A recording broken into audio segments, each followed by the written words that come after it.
All right, day 6. Woo! And we have Tom still with me, Ria there at the back, and Alfie. We're all packed in this one small car on our way to the starting position. Today our destination is Moncayo. So yes. It's gonna be Tagum to Moncayo, and I brought all my things already because we're planning to stay there.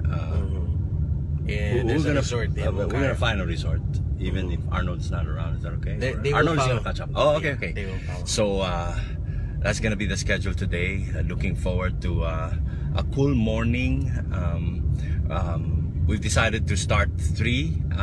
The last minute, I called on Tom and told him instead of 1, let's make it 3. I'm glad we did. Yeah. Because I was able to get maybe 2 hours of deep sleep.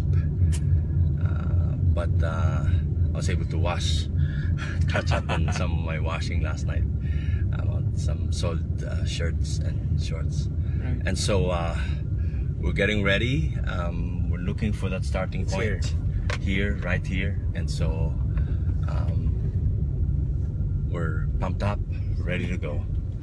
I'll see you at midpoint. Come on. Yes.